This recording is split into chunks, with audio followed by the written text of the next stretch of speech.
I still remember the first time I walked up the narrow path to the house I'd soon call home. The garden was neat but modest, a row of potted plants by the entrance, their leaves swaying slightly in the late afternoon breeze. The house itself had the kind of quiet dignity old places often do, paint a little faded, but every corner telling you it's been lived in, cared for. When the door opened, she was standing there. My landlady. She was older than me, beautiful in a way that didn't demand attention but held it all the same. Her hair framed her face in soft waves, and her smile was calm, practiced, the kind that comes from years of welcoming people but never quite letting them in too far. "Come in," she said, her voice low, warm, with a trace of formality, as though she was reminding herself this was just business. I followed her through the hallway, my footsteps light on the wooden floorboards. There was a faint fragrance in the air, something floral, subtle, the kind of perfume that lingers longer than you expect. She showed me the kitchen, the shared living room, speaking in that same calm tone, always composed. I nodded, pretending to focus on the rules she laid out. When to take out the trash, how the mail was sorted, but truthfully, I was distracted by the little details. The way she smoothed the edge of her sleeve when she paused. The slight hesitation before she unlocked my door, as though giving me privacy even before I'd stepped inside. "This will be your room," she said softly. The space was simple, bed, desk, a window that looked out toward the garden. But what I noticed most was her presence. She handed me the keys, her fingers brushing mine. It was the lightest touch, something that should have meant nothing. And yet, in that moment, it felt strangely deliberate. Her eyes flicked toward mine, then away just as quickly. It was gone before I could be sure it even happened. She cleared her throat gently. "If you need anything, don't hesitate to ask. I live just down the hall." Her words were perfectly ordinary, but the way she said them, quiet, measured, made them sound heavier, as if there was more she wanted to say but wouldn't. When she left, I sat on the edge of the bed, the keys cool in my palm. The silence of the house pressed in, broken only by the distant sound of her footsteps fading down the corridor. I should have been thinking about unpacking, about settling in, but all I could think about was her. The way her presence seemed to change the air around her. The way that brief touch of her hand had left an impression far deeper than it should have. And for the first time, I wondered if moving here would mean more than just finding a place to live. It didn't take long for me to realize the walls of that house were thinner than I expected. At night, when the hallways were quiet and the other tenants had gone to sleep, sound carried, soft, muted, but clear enough that you couldn't ignore it. Sometimes I'd hear the faint creak of floorboards, the settling of the house, as if it were breathing. Other times, it was her voice. Not conversations meant for me. No, just fragments, overheard in the kind of way that felt almost too personal. A quiet phone call late at night, her laughter slipping out like something she didn't give away often. Other times, softer sound, a sigh, a pause, silence stretched too long, and I'd find myself listening harder than I should. I knew it wasn't right, but there was something about the intimacy of it, the way a closed door and a thin wall could still carry her world into mine. It made me aware of her in ways I hadn't been before. One evening, I had music playing in my room, not loud, just enough to fill the space while I unpacked a box of books. A knock on my door startled me. When I opened it, she was standing there. Her hair was loose this time, falling around her shoulders in soft waves. She wore a simple robe tied at the waist, nothing extravagant, but the way she held herself made it seem almost elegant. "Sorry to bother you," she said, her voice lowered, almost a whisper. "The walls here are, well, you'll notice. Could you keep the music just a little softer at night?" Her tone wasn't scolding. It was careful, considerate, but intimate in its quietness. She wasn't just telling me to turn down the volume. She was letting me in on the secret of the house, how fragile its silence was, how easily it betrayed us all. I nodded quickly. Of course. I didn't realize it carried. Her hand rested lightly on the doorframe as she spoke, fingers tracing the wood in a small, absent movement. For a second, I wondered if she knew how close she was, if she could feel the air shift between us. "I hear more than I should sometimes," she added, almost like a confession. "So I imagine you do too." The way her eyes lingered on me when she said that made my chest tighten. I thought of the laughter I'd overheard, the sighs, the private fragments of her life that had reached me without her permission. And suddenly, the silence between us was louder than any music. "I'll be more careful," I said softly. Her lips curved in a small smile, grateful, but not without a trace of something else. Something I couldn't name. Then she stepped back, her hand slipping from the frame, and the distance returned as quickly as it had closed. But after she left, the quiet of my room felt different. Heavier, almost expectant. And I realized that it wasn't just the walls that were thin in that house. It was the space between her world and mine. Life in that house had a rhythm. Doors opening and closing at different hours. The faint hum of a kettle in the kitchen. The shuffle of shoes left neatly by the entrance. It was never loud, never chaotic. And yet, I found myself waiting for the moments when our paths would cross, hers and mine. At first, it was small things. A polite "good morning" when I passed her in the hall. A nod when we crossed near the garden. But slowly, almost without realizing it, those moments grew into something more. One afternoon, I found her in the kitchen. She was pouring hot water into a teapot, steam curling gently into the air. She glanced up, surprised but not startled to see me. "Would you like some?" she asked. The way she said it, softly, without obligation, felt like more than just an offer of tea. I nodded, and she reached for a second cup. When she handed it to me, our fingers brushed again. Warm porcelain against my palm, warmer skin against my fingertips. It was nothing, really, but it didn't feel like nothing. I caught her eyes for the briefest second, dark, steady, with a flicker of something softer beneath. Then she looked away, busying herself with the teapot. We sat at the small kitchen table, not directly across from each other, but angled slightly, as though both of us understood without words that closeness felt safer this way. She asked about my work, about where I'd lived before. I answered, but I found myself watching the way her hand curved around her cup, how she paused before sipping, the delicate lines at the corners of her eyes when she smiled faintly at something I said. In return, she shared little pieces of herself. How she loved the garden, though she never seemed to have enough time for it. How she preferred evenings to mornings. How silence, for her, had always been both a comfort and a burden. It wasn't a long conversation, but it left me with the strange sense that we'd both said more than we meant to. Later that week, I offered to carry in her groceries. She hesitated, pride flickering in her expression, before finally allowing me to take the heavier bags. The brush of her arm against mine as we set them on the counter sent a quiet current through me, when I tried to hide behind a casual smile. We never spoke of those small touches, those fleeting glances, but the silence after them always felt heavier than words. It wasn't that anything dramatic had happened between us. It was simply that ordinary moments, tea shared in the kitchen, carrying a bag of apples, standing together in the garden, felt less ordinary when she was near. And I began to wonder if she noticed it too. It was the kind of storm that announced itself slowly, first with heavy clouds rolling in at dusk, then the faint growl of thunder in the distance. By the time the rain began to fall, steady and relentless, the house seemed to fold itself into the sound, every creak and window pane echoing with the weather outside. The power went out not long after. The lights flickered once, twice, then vanished, leaving only the patter of rain and the hush of shadows. I had just lit a candle in my room when there was a gentle knock at my door. Her voice followed, low but steady. "Do you have light in there?" I opened the door, and she stood in the hallway, holding her own candle. Its small flame painted her face in a soft glow, flickering across her eyes, her hair. She looked different, not less composed, but somehow more human, more present. "Would you like to sit in the living room?" she asked. "It feels less strange when you're not alone."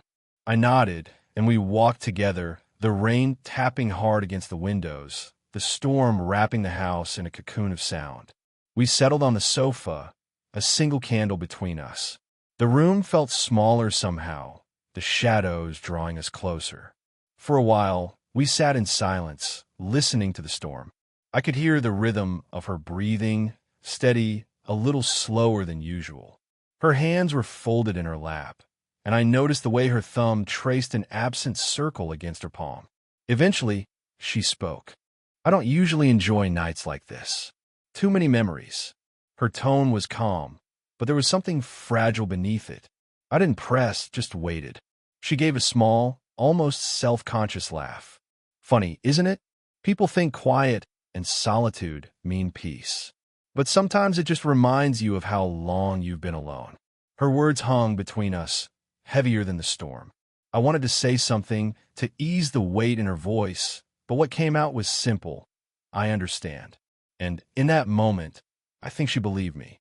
The silence stretched again, but this time it wasn't empty. It was filled with the quiet knowledge that she had let me see a part of her no one else did. The blanket draped over the back of the sofa slipped slightly from her shoulders. Without thinking too much, I reached over and adjusted it for her, pulling it gently into place. My fingers brushed the curve of her neck, warm, delicate, and though the touch lasted only a second, it felt like the air itself had shifted. Her eyes met mine, caught in the glow of candlelight. Neither of us spoke, but the silence was no longer heavy. It was charged, fragile, and strangely comforting. Outside, the storm raged on. Inside, something quieter, more powerful, had begun to stir. The storm had passed by the next night, but its memory lingered. The air still smelled faintly of rain, the garden damp and heavy with the scent of earth. The house seemed unusually still, as though everyone inside it had decided to move quietly, not to disturb whatever calm had settled after the chaos. I found myself in the living room again. This time, the lights were back, but the space still carried the echo of candlelight. She was there too, curled into the corner of the sofa with a book in her lap. When she looked up and saw me, her smile was soft, unguarded. "Couldn't sleep?" she asked. I shook my head, and she gestured for me to sit. The space between us on the sofa wasn't much, just a couple of feet, but it felt alive. I could hear the faint rustle of her turning a page, the quiet rhythm of her breathing. We spoke about small things at first. Her book, my day, the weather turning cooler, but there was an ease between us now, one that hadn't been there before the storm. At some point, she shifted closer, perhaps without realizing it. Her shoulder brushed mine lightly, and neither of us moved away. I could feel the warmth radiating from her body, subtle but undeniable, as though the entire room had shrunk to just this small corner of the sofa. That's when it happened. The front door creaked. Footsteps echoed faintly in the hallway. Another tenant, returning late. The sound carried easily in the silence of the house. We both froze, her eyes darting to mine in an instant of startled awareness. I could almost hear her heart in the quiet. Without moving too far, she leaned in, her lips close enough that her breath stirred the air near my ear. "Stay quiet," she whispered, her voice barely audible, soft and urgent, "or everyone will hear us." The words weren't just about the moment. They were about everything unspoken between us, everything hanging in the fragile space we'd built.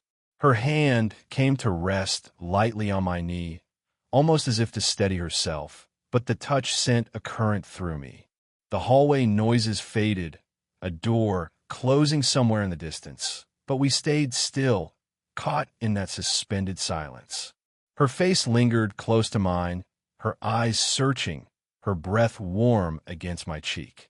For a second, it felt like the whole house was holding its breath with us. Then, slowly, she drew back, her hands slipping away, leaving behind the ghost of its warmth.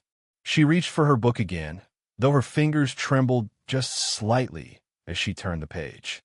Neither of us said anything more, but the silence wasn't empty. It was charged, heavy with the weight of what had almost happened, of what we both knew but hadn't dared to name. And in that quiet, I understood something had changed. The house hadn't betrayed us, but if it had, I wasn't sure I would have minded. That night, after her whispered words, "Stay quiet, or everyone will hear us," I lay awake far longer than I should have. The house was silent, but the silence wasn't empty anymore. It was filled with her voice, her nearness, the warmth of her hand resting briefly on my knee. I couldn't shake it, and deep down I didn't want to. The following evening, I found myself in the kitchen again. The clock on the wall ticked softly, the only sound besides the gentle bubbling of water in the kettle. I was reaching for a cup when I noticed her already there, leaning against the counter, arms folded lightly. She looked at me, and for a long moment, neither of us spoke.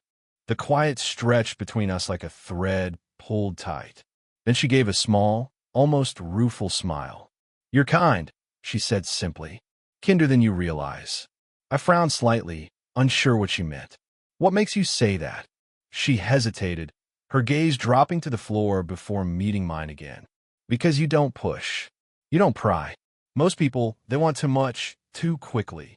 But you," she exhaled softly, "you just make space." And I didn't know how much I needed that. Her voice cracked ever so slightly at the end, so faint I almost missed it, but it was enough to still the air between us. I set the cup down and stepped closer, not too close, just enough that she could feel I was there, steady listening. "I don't think you give yourself enough credit," I said gently. "You make this house feel like a home. You make people feel welcome, including me." Her lips parted, as if she wanted to say something, but instead she reached out.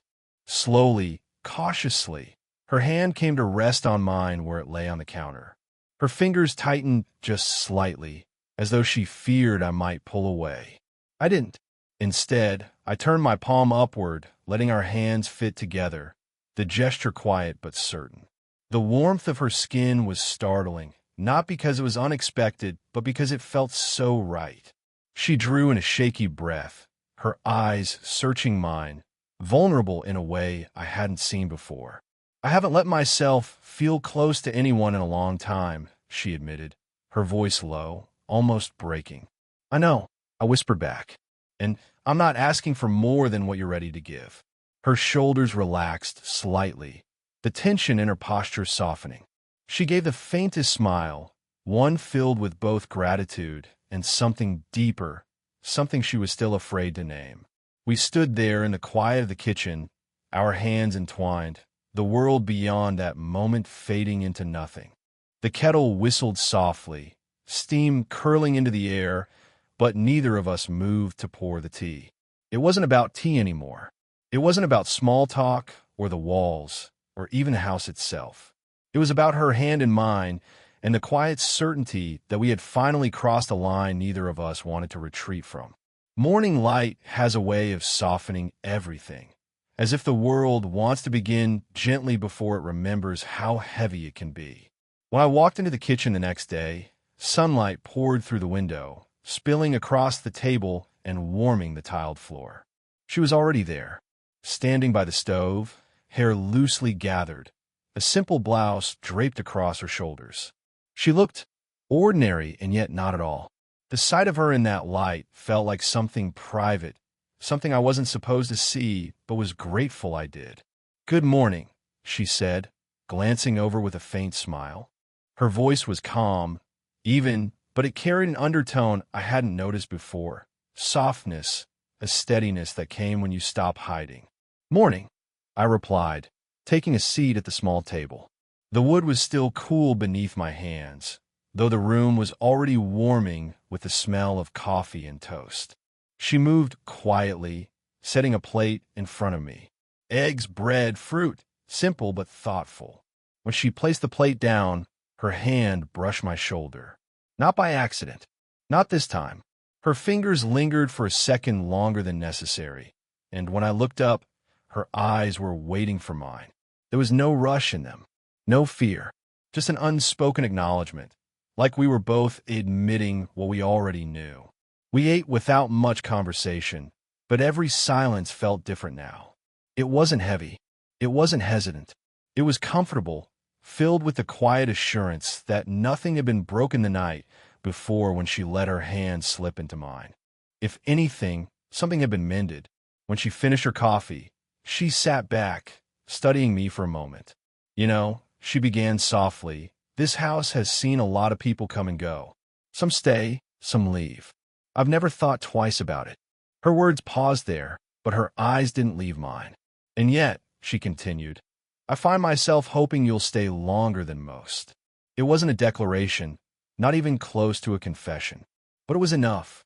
More than enough. I nodded, a slow smile pulling at the corners of my mouth. I was thinking the same thing. The warmth in her face deepened, subtle but unmistakable. She reached for her cup, her fingers brushing against mine again, as if it were the most natural thing in the world. And for the first time the house around us remained unchanged. Old walls, creaking floors, sunlight painting the furniture in gold. But within it, something had shifted, something that didn't need to be spoken aloud, because it lived in every glance, every touch, every silence we shared. As I sat there, sunlight warming my back and her presence steady beside me, I realized the quiet no longer felt like something to hide in. It felt like home.